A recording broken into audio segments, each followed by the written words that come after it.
Alhamdulillah, Alhamdulillahil muwaffiqil mu'in, wassalatu wassalamu ala sayyidina Muhammadin as-sadiqil amin, wa ala alihi wa sahbihi ajma'in, wa man tabi'ahum bi ihsanin ila yawmiddin, amma ba'd. Faqad qala Allah ta'ala fi mahkami tanzilihi wa furqanihil majid. Fa'a'udhu billahi minash shaitanir rajim. Bismillahir rahmanir rahim. Qawlun ma'rufun khairun min sadaqatin. Qawlun ma'rufun wa maghfiratun khairun min sadaqatin yatba'uha adha. Wallahu ghaniyyun halim. Qala nabiyyuna Muhammadun sayyidul bashar sallallahu alayhi wa sallam. Al-muslimu man salima al-muslimuna min lisanihi wa yadihi. Aw kama qala an-nabiy sallallahu alayhi wa sallam. Sadaqallahu mawlana al-azim wa sadaqa rasuluhu an-nabiyyul kareem wa nahnu ala dhalika min ash-shahidin wa ash-shakirin. Walhamdulillahi rabbil alamin. அளவற்ற அருளாளனும் நிகரற்ற அன்புடையோனுமாகிய எல்லாம் வல்ல அல்லாஹ்வின் திருப்பெயர் உச்சரித்து என் உரையை துவக்கம் செய்கிறேன். உலகில் உண்டாகும் சர்வ புகழும் அல்லாஹ் ஒருவனையே சேரட்டுமாக.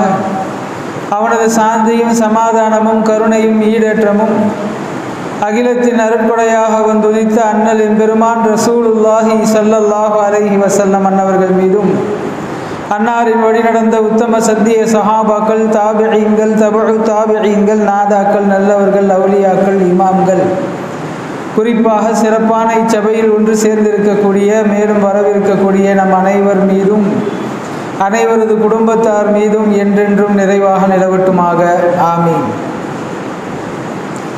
அன்பிற்கும் இறைநேசத்திற்கும் தகுதியான சகோதரர்களே, ஜமாத்தார்களே, அல்லாஹ்வின் பேருபகாரம் அவனது இல்லத்தில் அமர்ந்து அவனை பற்றியும் அவனது தூதர் கண்மணி நாயகம் ஸல்லல்லாஹு அலைஹி வஸல்லம் அவர்களை பற்றியும் அவர்களை பின்பற்றியோர் பற்றியும் பேசக்கூடிய கேட்கக்கூடிய பாக்கியத்தை மீண்டும் ஒரு முறை நமக்கு வழங்கி இருக்கிறான். பேசுகின்ற கேட்கின்ற விஷயங்களின் பிரகாரம் வாழ்க்கையை அமைத்து கொள்ள வேண்டும் என்பதை ஆரம்ப உபதேசமாக உங்களுக்கும் எனக்கும் கூறி, இன்றைய ஜும்ஆவில் சில நல்ல வார்த்தைகளை பற்றியும் அது ஏற்படுத்துகிற விளைவுகளை குறித்தும் நாம் தெரிந்து கொள்ளவிருக்கிறோம். அன்பானவர்களே, ஒரு முஸ்லிம் போற்றப்படுவதும் தூற்றப்படுவதும் அவன் நாவிலிருந்து வெளிவருகிற வார்த்தைகள் மூலம்தான். சர்வதேச அளவில் உலகில் எத்தனையோ மதங்கள், சமயங்கள், கொள்கைகள் தோன்றி மறைந்திருக்கின்றன, தோன்றி தற்பொழுதும் நடப்பில் இருக்கின்றன. கியாமத்து வரை பல கொள்கைகள், சமயங்கள் தோற்றுவிக்கப்படலாம், அவை பின்பற்றப்படலாம். எல்லா சமயமும் போதிக்கிற, எல்லா சமயத்தை சார்ந்தவர்களும் எதிர்பார்க்கிற சில நற்குணங்களில் முதல் இடத்தில் இருப்பது நல்ல பேச்சு. நீங்கள் எப்படிப்பட்ட மோசமானவரையும் நல்ல வார்த்தைகளை மென்மையாக பேசுவது மூலம் மாற்றிவிட முடியும். எவ்வளவு கொடூரமான சிந்தனை கொண்டவர்களையும், எவ்வளவு மோசமான கொள்கை கொண்டவர்களையும் பேசுகின்ற நல்ல வார்த்தைகளின் மூலமாக, பேசுகின்ற மென்மையான தன்மை மூலமாக மாற்றிவிட முடியும். இது திருக்குர்ஆன் நமக்கு சொல்கிற மிக முக்கியமான உபதேசங்களில் ஒன்று. ஃபிரௌன்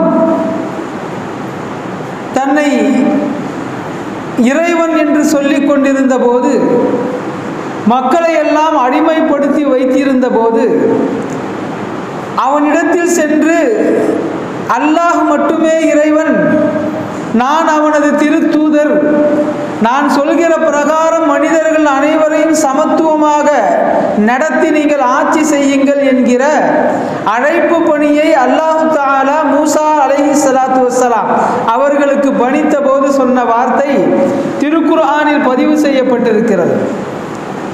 மூசாவே, நீங்களும் உங்களுடைய சகோதரர் ஹாரூன் அவர்களும் ஃபிரௌனிடத்தில் செல்லுங்கள். இத்ஹபா இலா ஃபிரௌன் இன்னஹு தகா, நிச்சயமாக அவன் வரம்பு மீறியவனாக அழிச்சாட்டியம் புரிபவனாக இருக்கிறான். ஃபிரௌனை குறித்து அவன் வரம்பு மீறி நடக்கிறான் என்பதை சொல்லிவிட்ட பிறகு மூசா அலைஹிஸ்ஸலாம் அவர்களுக்கும் ஹாரூன் அலைஹிஸ்ஸலாம் அவர்களுக்கும் அல்லாஹ் அடுத்த உபதேசத்தை பிறப்பிக்கிறான். நீங்கள் சென்று அவரிடத்தில் ஃபகூலா லஹு கௌலல் லையினா, மென்மையான வார்த்தைகளை கொண்டு அவரிடத்தில் நீங்கள் பேசுங்கள். லஅல்லஹு யததக்கரு அவ் யக்ஷா, மென்மையான வாசகங்களை கொண்டு நீங்கள் பேசுகிற போது அதன் மூலம் அவன் படிப்பினை பெற வாய்ப்புண்டு அல்லது அஞ்சி நடக்க வாய்ப்புண்டு. படிப்பினை பெற்றால் நேர்வழி என்கிற ஹிதாயத்தை பெற்று விடுவார். அஞ்சி நடந்தால் நேர்வழிக்கு வரவில்லை என்றாலும் இனிவரும் காலங்களில் மக்களிடத்தில் கடினமாக நடந்து கொள்ள மாட்டான் என்கிற பொருள் கொண்ட வண்ணம் அல்லாஹு தஆலா மூசா அலைஹிஸ்ஸலாம் அவர்களுக்கு மிக எளிய வாசகங்களில் புரிய வைக்கிறார். ஃபிரௌன் எவ்வளவு பெரிய கொடூரன் என்பது நமக்கு தெரியும். கொள்கை ரீதியாக அவன் தன்னையே இறைவன் என்று சொல்லிக் கொண்டவன். மக்களை வழிநடத்துகிற விஷயத்தில் எனக்கு அடிபணிந்துதான் எல்லோரும் நடக்க வேண்டும், எனக்கு கீழால் தான், நான் சொல்லுகிறபடிதான் நீங்கள் அடிமை போல வாழ வேண்டும் என்று எச்சரித்து மிரட்டி வைத்தவன். அவ்வளவு மோசமான குணம் கொண்ட ஃபிரௌனிடத்தில் நபி மூசா அலைஹிஸ்ஸலாத்து வஸ்ஸலாம் அவர்களையும் ஹாரூன் அலைஹிஸ்ஸலாம் அவர்களையும் அல்லாஹ் அனுப்புகிற போது சொல்கிற இந்த வாசகத்தை நாம் கவனத்தில் கொள்ள வேண்டும். அவனிடத்தில் சென்றாலும் மென்மையாக பேசுங்கள். மென்மையாக பேசுவதுதான் அடுத்தவர் புரிந்து கொள்வதற்கு வழிவகுக்கும். புரிந்து கொள்ளாவிட்டாலும் அடுத்த முறை மீண்டும் அதே தவறை செய்வதற்கு அவர் பயப்படுவார். இதை செய்யலாமா என்று யோசிப்பார். இது எவ்வளவு பெரிய உபதேசம் என்றால் அன்பிற்குரியவர்களே, இன்றைய இஸ்லாமிய சமூகம் அதிகம் நினைவில் கொள்ள வேண்டிய, அதிகம் செயல்முறையில் கொண்டு வர வேண்டிய உத்தரவுகளில் மிக உன்னத இடத்தை இது பிடித்திருக்கிறது.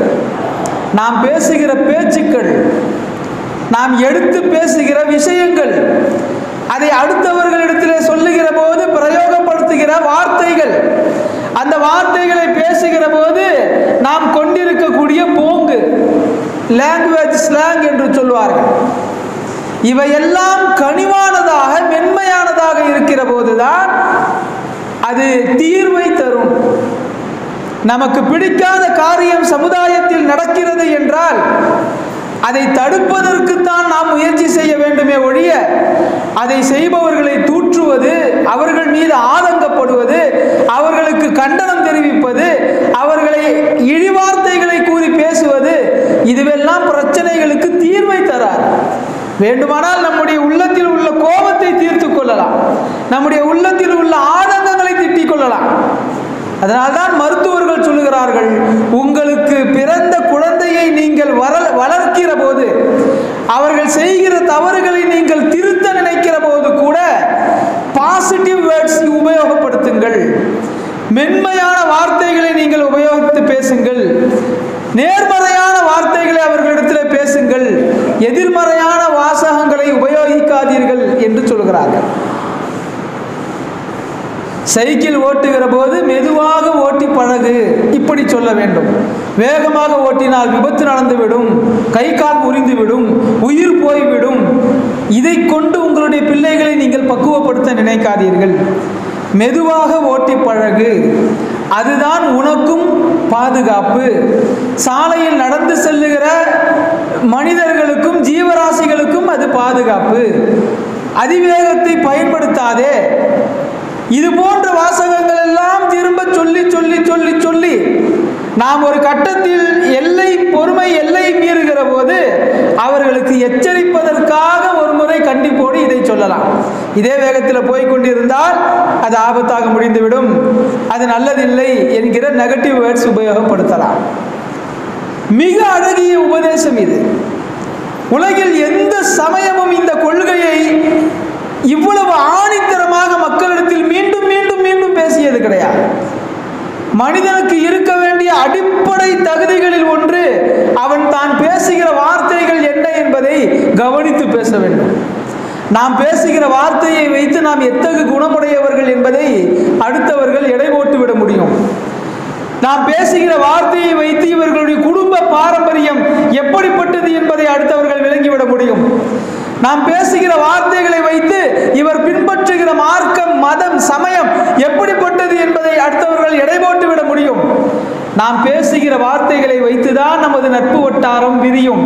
நாம் பேசுகிற வார்த்தைகளை வைத்துதான் அடுத்தவர்கள் நம் மீது நல்லெண்ணம் கொள்வார்கள்.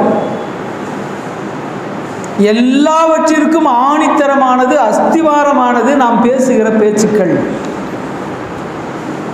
மிக தெளிவாக அழகாக திருக்குர்ஆனின் வேறு ஒரு இடத்தில் அல்லாஹ் சொல்கிறார், கவுலுன் மஅரூஃபுன், ஒரு நல்ல பேச்சு, வ மக்ஃபிரத்துன், அடுத்தவர்களை மன்னித்து பழகுதல், ஹைரும் மின் சதகத்தின் யத்பஉஹா அதா, காசு பணங்களை செலவு செய்து அதை சொல்லி காட்டுகிற தர்மத்தை விட இவை சிறந்தவை என்று அல்லாஹ் குர்ஆனிலே சொல்கிறான். காசு பணம் சம்பாதிப்பதன் சிரமம் நமக்கு தெரியும். சம்பாதித்த பணத்தை எனக்கென்று வைத்துக் கொள்ளாமல் ஏழையாக இருப்பவர்களுக்கு, சிரமப்படுபவர்களுக்கு, விதவை பெண்களுக்கு, ஏழை குமர்களுக்கு, அனாதை பிள்ளைகளுக்கு, யாசகம் கேட்பவர்களுக்கு நம்முடைய காசு பணங்களை எடுத்து வழங்குகிறோம். ஏன்? நம்முடைய உள்ளத்தில் இரக்கம் இருக்கிறது. அவர்கள் சிரமப்படுகிறார்கள் என்பதை பார்க்கிறோம். அவர்களுக்காக வியர்வை சிந்தி இரவு பகல் பாராமல் உழைத்த காசு பணங்களை எடுத்து கொடுக்கிறோம். இது எவ்வளவு சிரமத்திற்கு பிறகு நாம் செய்யக்கூடிய காரியம். இதற்கு அல்லாஹ் மிகுந்த கூலிகளை வழங்குகிறான். சதக்காவிற்கு இருக்கக்கூடிய கூலிகள் நாம் அறிந்திருக்கிறோம். ஆயுளையே நீட்டி வைக்கும் என்றார்கள் பெருமானார் ஸல்லல்லாஹு அலைஹி வஸல்லம். உங்களுக்கு வரவிருக்கக்கூடிய விபத்துகளையே அது மாற்றிவிடக்கூடிய ஆற்றல் கொண்டது என்று பெருமானார் ஸல்லல்லாஹு அலைஹி வஸல்லம் சொல்லி இருக்கிறார்கள். உங்களுடைய விதியில் ஒரு விபத்து நடக்க வேண்டும் என்று எழுதப்பட்டிருந்தால் நீங்கள் செய்கிற சதக்கா மூலம் அது மாற்றி எழுதப்படும் என்றார்கள். சதக்காவிற்கும் துஆவிற்கும் தவிர வேறு எந்த நல்ல காரியத்திற்கும் விதியை மாற்றி எழுதக்கூடிய, ஆயுளை நீட்டி வைக்கக்கூடிய ஆற்றலை அல்லாஹ் கொடுக்கவில்லை. அவ்வளவு சிறந்தது சதக்கா. அந்த சதக்காவை விட சிறந்தது என்று அல்லாஹ் இரண்டு விஷயங்களை சொல்லுகிறான். ஒன்று, நீங்கள் நல்ல பேச்சுக்களை பேசுவது. இரண்டாவது, அடுத்தவர்களை மன்னித்து பழகுவது. இந்த சமுதாயத்தில் இந்த இரண்டு குணங்களும் எந்த நிலையில் இருக்கின்றன என்பதை நாம் சற்று சீர்தூக்கி பார்க்க வேண்டும். ஒவ்வொருவரும் நமது உள்ளத்தில் கை வைத்து யோசித்து பார்க்க வேண்டும். நாம் பேசுகின்ற வார்த்தைகளில் பெரும்பாலானவை அடுத்தவர்களை மகிழ்ச்சிப்படுத்தக்கூடிய வகையில் இருக்கிறதா? மென்மையான வார்த்தைகளை உபயோகப்படுத்துகிறோமா? அடுத்தவர்களை அதிகம் திட்டுகிறோமா? அல்லது அடுத்தவர்களை அதிகம் ஊக்கப்படுத்துகிறோமா? நாம் என்ன செய்து கொண்டிருக்கிறோம்? இந்த நூற்றாண்டில் வாழக்கூடிய நமக்கு அல்லாஹ் பல்வேறு சோதனைகளை கொடுத்திருக்கிறான். அதில் ஆகச் சிறந்த பெரிய சோதனை என்று நாம் எடுத்தால் இன்றைக்கு நமக்கு வழங்கி இருக்கக்கூடிய சமூக வலைதளங்கள். ஒரு வகையில் பார்த்தால் சமூக வலைதளம் நிச்சயமாக அல்லாஹ் நமக்கு வழங்கி இருக்கக்கூடிய அருட்கொடை. இன்னொரு புறம் பார்த்தால் அல்லாஹ் நமக்கு வழங்கி இருக்கக்கூடிய சோதனைகளில் மிக கடினமான சோதனை. ஏனென்றால் யார் என்ன நினைத்தாலும் எழுதிவிட முடியும், யார் என்ன நினைத்தாலும் பேசிவிட முடியும். விட்ட வார்த்தைகளை திரும்ப எடுக்கவே முடியாது என்பதை இந்த சமுதாயம் தெரிந்திருக்கிறது, ஆனால் உணர்ந்திருக்கவில்லை. எந்த பிரச்சனைகளை குறித்தும் கருத்து சொல்லக்கூடிய தகுதியை தனக்குத்தானே இருக்கிறது என்று இந்த சமுதாயத்தில் விளங்கி கொண்டவர்களாக நாம் இருக்கிறோம். சமூக வலைதளங்களுக்கு முன்னுள்ள காலம் வரை நம்முடைய பேச்சு சென்றடையக்கூடிய நபர்களின் எண்ணிக்கை மிக குறைவு. நான் இருக்கக்கூடிய வீடு ஒரு 8 உறுப்பினர்கள் இருந்தால் அவர்களோடு எனக்கு தொடர்பு பேச்சு வழக்கில். நான் வேலை செய்யக்கூடிய கடையில் ஒரு 5 பேர் இருக்கிறார்கள் என்றால் அவர்களோடு எனக்கு பேச்சு தினமும் உண்டு. 8 5 13. இது அல்லாமல் எனக்கு வெளி நட்பு வட்டாரத்தில் ஒரு 20 பேர் இருக்கிறார்கள் என்றால் அவர்களிடத்தில் நான் பேசுவேன். அதையும் சேர்த்தால் 33 நபர்கள்.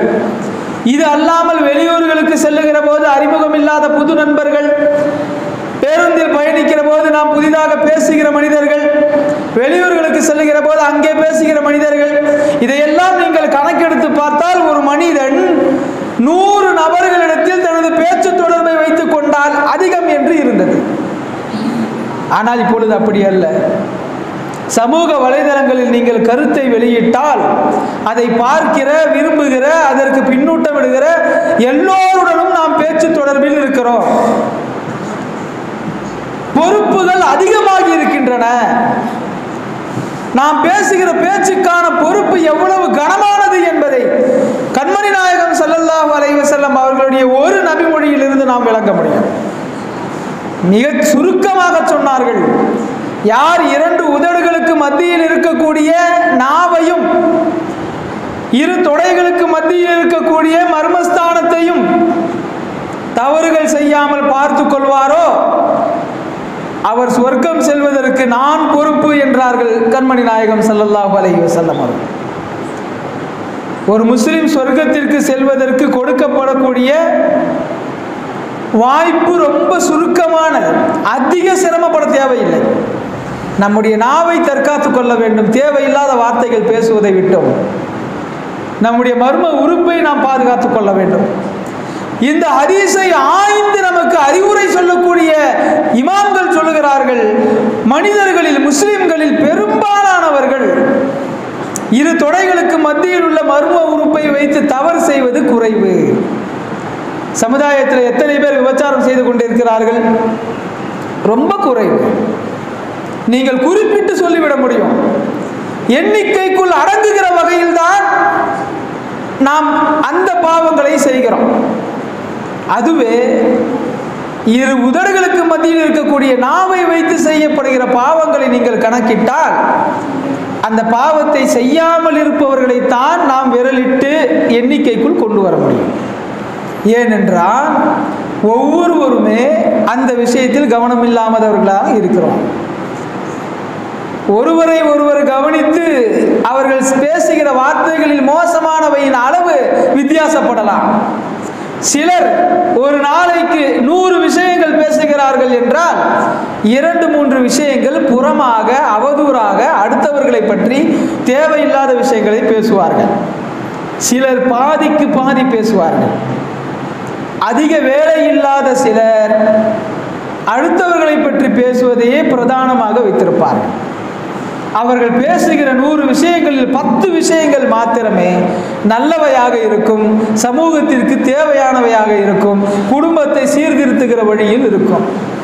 மீதி எல்லாம் நினைத்தவரை, பிடித்தவரை, பிடிக்காதவரை, சமூக தலைவர்களை, அரசியல் தலைவர்களை, நாம் நினைத்தவர்களை எல்லாம் அவதூறாக, அவர்களிடத்தில் இருக்கக்கூடிய குறைகளை பேசக்கூடிய விஷயங்களாக இருக்கும். ஆனால் இது எவ்வளவு ஆபத்து! சாதாரணமாக நாம் பேசிவிடுகிறோம். அது எவ்வளவு பெரிய ஆபத்து! பெருமானார் ஸல்லல்லாஹு அலைஹி வஸல்லம் சொல்லுகிறார்கள், யார் நாவை கட்டுப்படுத்தினார்களோ அவர்களுக்கு சொர்க்கம். இன்னொரு நபிமொழியில், யார் நாவை கட்டுப்படுத்தவில்லையோ அவர் நிச்சயமாக நரகத்தில் இருப்பார்.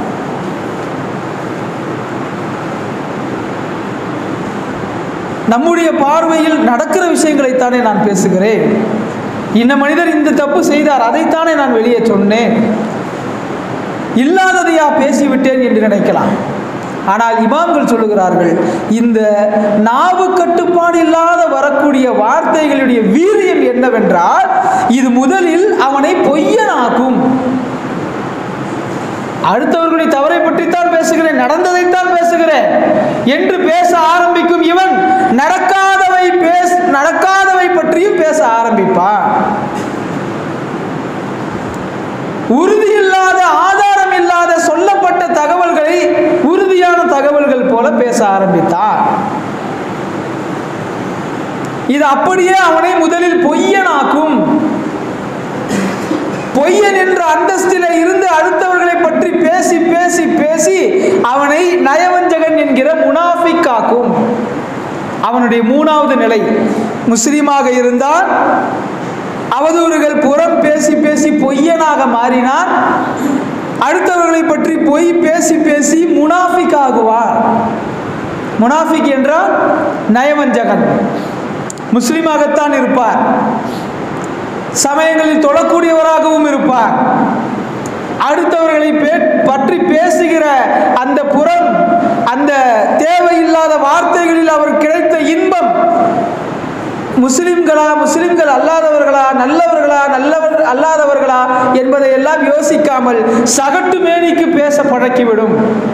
அப்படி பேசுகிற போது பெயரளவில் முஸ்லீமாக இருப்பார், ஆனால் குணநலன்களை கவனித்தால் முனாஃபிக்காக இருப்பார். இந்த இடத்தில் முஆவியா ரலியல்லாஹு அன்ஹு அவர்கள் அறிவிக்கக்கூடிய மிக முக்கியமான ஒரு நபிமொழியை நாம் தெரிந்து கொள்ள வேண்டும். முஆவியா ரலியல்லாஹு அன்ஹு சொல்லுகிறார்கள், கண்மணி நாயகம் ஸல்லல்லாஹு அலைஹி வஸல்லம் எங்களுக்கு எச்சரித்தார்கள், விரைவில் ஒரு கூட்டம் வரும், முஸ்லிம்களிலேயே விரைவில் ஒரு கூட்டம் வரும், அவர்கள் நாவளவில் முஸ்லிம்களாக இருப்பார்கள், செயல்பாடுகள் முழுக்க முனாஃபிக்குகளாக இருப்பார்கள். எப்படி முனாஃபிக்குகளாக?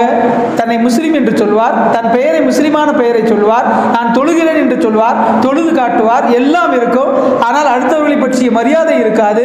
நாம் பேசுகின்ற வார்த்தைகளின் கணம் பற்றிய புரிதல் அவருக்கு இருக்காது. நாம் பேசுகிற விஷயங்கள் எப்படி ஃபித்னாவை கிளப்புகிறது என்கிற அச்ச உணர்வு இருக்காது. பேசுவார் பேசுவார் பேசிக்கொண்டே இருப்பார். ஒரு புறம் தொழுகுவார், இன்னொரு புறம் பேசுகின்ற விஷயங்களின் மூலமாக நன்மைகளை இழந்து கொண்டே இருப்பார். கடைசியில் அவருடைய ஈமான் அவரது தொண்டை குழியை தாண்டாது. இது அவருடைய 3வது நிலை.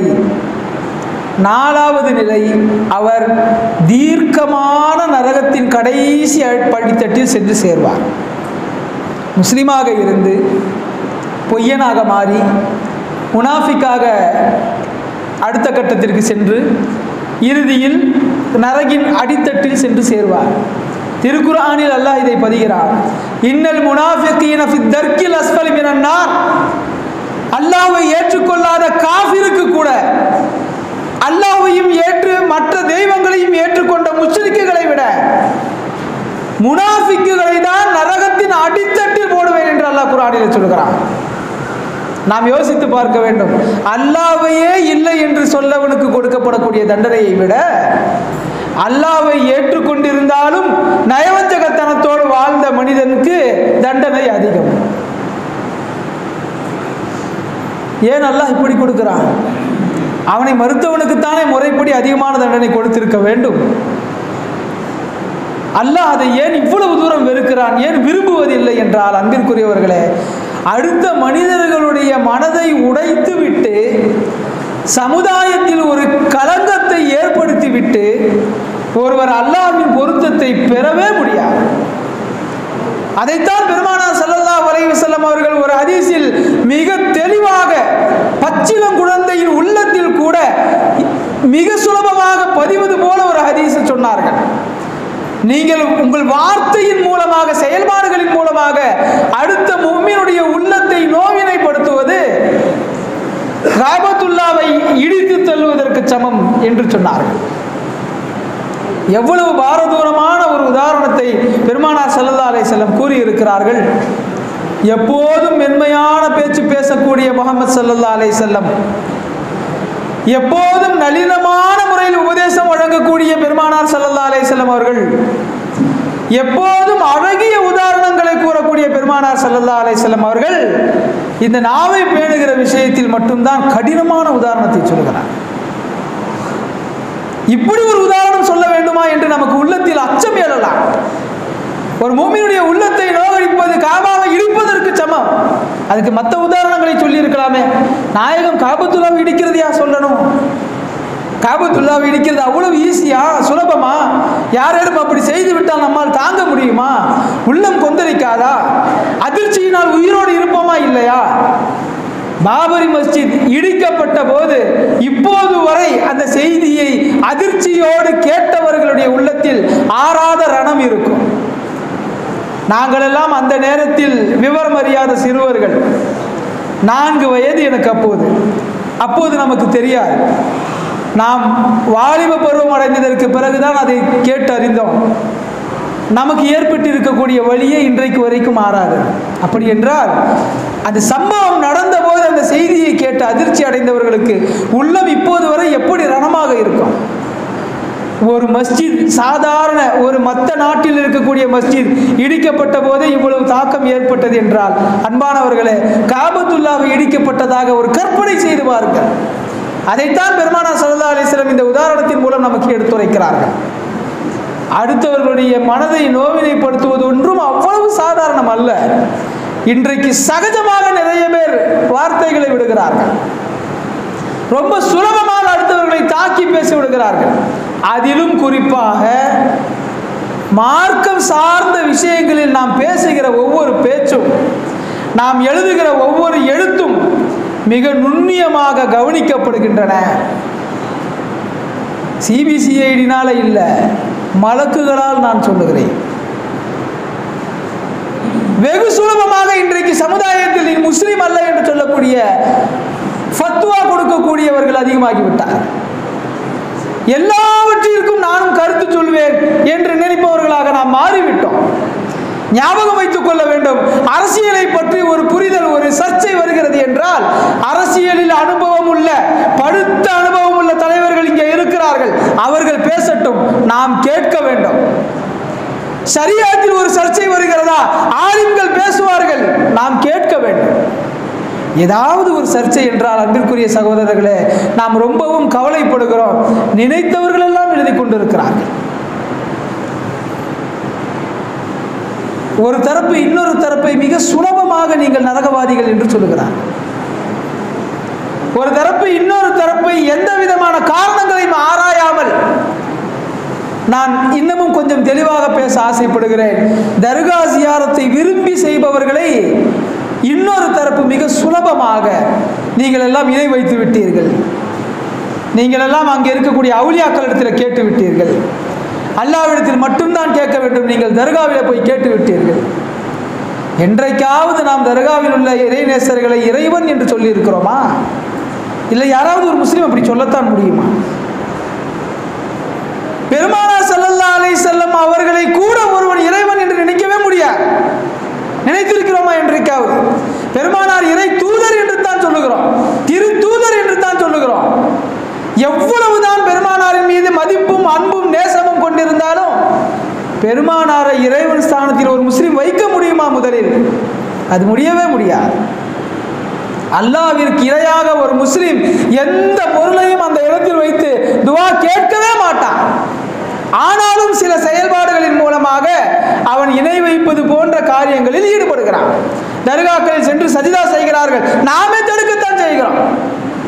அது நிச்சயமாக தவறுதான், அது கூடாது. அதற்காக இணை வைத்து விட்டார், இவர் திட்டமாக முஷ்ரிக் ஆகிவிட்டார் என்ற வார்த்தைகளை பிரயோகப்படுத்துவது ரொம்ப ரொம்ப ஈமானுக்கு ஆபத்து என்கிறேன். தவறு செய்யப்படுகிறதா, அவர்களை அழைத்து விளக்கம் சொல்ல வேண்டும். இது செய்யக்கூடாது, இது தவறு, பார்ப்பவர்களுக்கு வித்தியாசமான தோற்றத்தை ஏற்படுத்துகிறது, பார்ப்பவர்களுக்கு நீங்கள் வணங்குவது போல இருக்கிறது சொல்லலாம். நான் எங்கே குறிப்பிடுகிறேன் என்பதை நீங்கள் கவனிக்க வேண்டும். அவன் முஷ்ரிக் ஆகிவிட்டான், முஸ்லீமாக இருந்து வெளியேறிவிட்டான் என்கிற வார்த்தைகளை உபயோகப்படுத்துவது ஹராம். ஏன் ஹராம் தெரியுமா? பெருமானார் ஸல்லல்லாஹு அலைஹி வஸல்லம் சொல்லுகிறார்கள், நீங்கள் ஒருவரை பார்த்து ஒரு வார்த்தை சொல்லுகிறீர்கள், அந்த வார்த்தை அவரை நோக்கி பயணிக்கும். நீங்கள் சொல்லுகிற வார்த்தை அவருடைய வாழ்க்கையில் இருக்குமானால் நீங்கள் சொன்னது சரி, அந்த வார்த்தை அவரிடத்தில் சென்று தங்கிக் கொள்ளும். ஒருவேளை நீங்கள் சொன்ன குற்றச்சாட்டு அவரிடத்தில் இல்லை என்றால் அவரிடத்தில் சென்று அந்த தன்மை அவரிடத்தில் இல்லை என்னும் போது திரும்பி உங்களை வந்து அடைந்தே தீரும் என்றார்கள் பெருமானார் ஸல்லல்லாஹு அலைஹி வஸல்லம். இது ஹதீஸுடைய வாசகம். இப்போ நான் விளக்கமாக சொல்லவா? ஒருவர் இன்னொருவரை பார்த்து முஷ்ரிக் என்று சொல்லுகிறார், நீங்கள் இணை வைத்து விட்டீர்கள் என்று சொல்லுகிறார். அந்த வார்த்தை அவரை நோக்கி போகுது, அவர் இணை வைக்கல, மரியாதை நிமித்தமாக அந்த காரியத்தை செய்தார், அல்லது இப்படி செய்யக்கூடாது என்று அறியாமையில் செய்து விட்டார். இப்ப அவர் முஷ்ரிக் இல்லை, அவரிடத்தில் அந்த வார்த்தை தங்காது, அந்த வார்த்தை திரும்ப இவரிடத்தில் வரும். இவர் அந்த பாவத்தை செய்யாமல் மௌத்தாக மாட்டார் என்றார்கள் பெருமானார் ஸல்லல்லாஹு அலைஹி வஸல்லம். இன்னொரு உதாரணம் சொல்றேன்.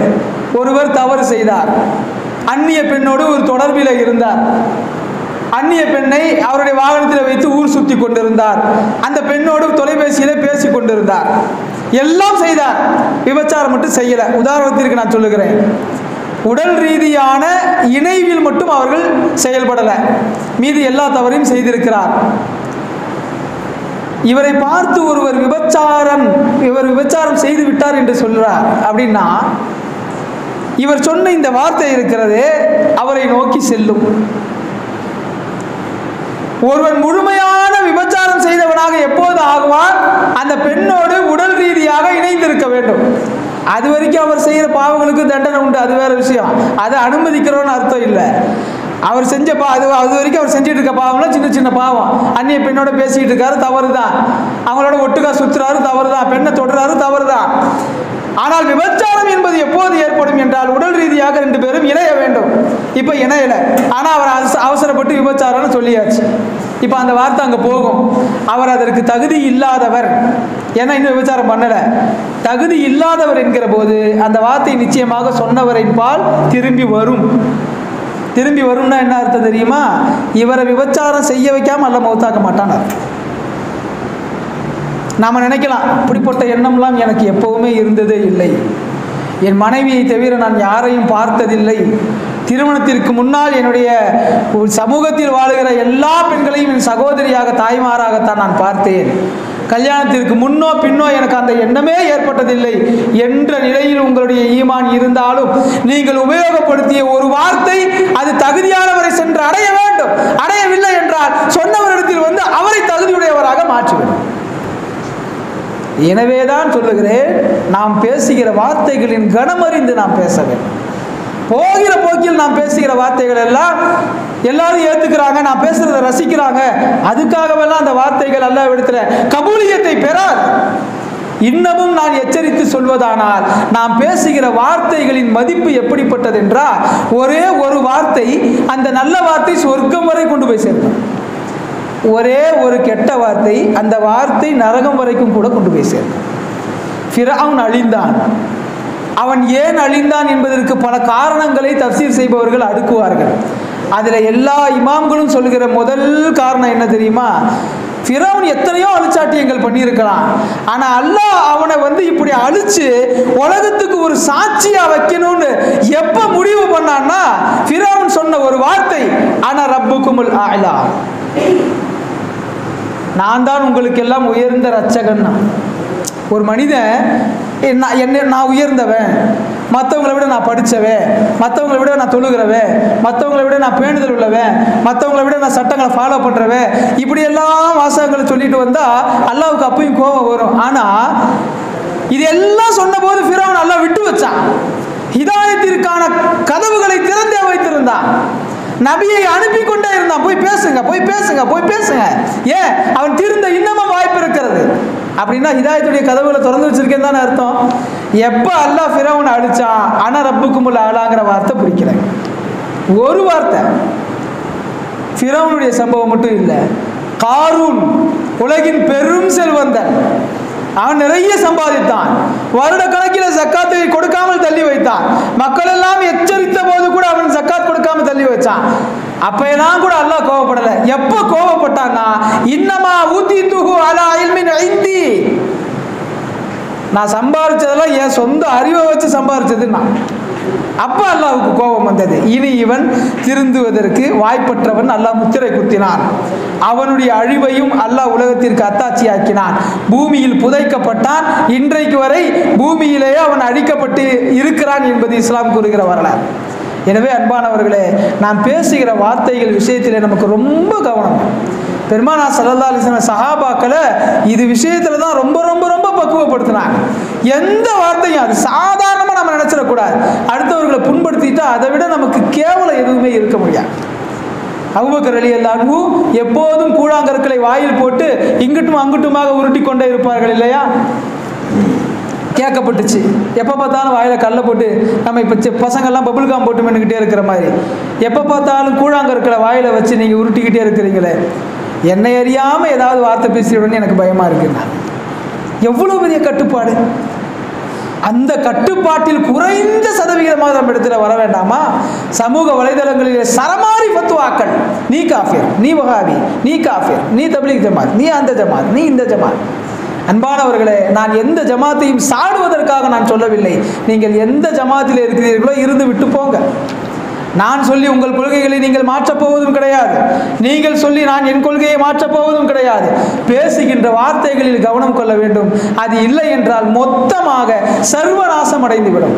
எனவே நாம் பேசுகிற வார்த்தைகளை கவனித்து பேசுகிற சிறந்த உம்மத்தாக அல்லாஹ் நம்மை ஆக்கி அருள் புரிவானாக. ஆமீன். வாஹிரு தஅவானா அல்ஹம்துலில்லாஹி ரப்பில் ஆலமீன்.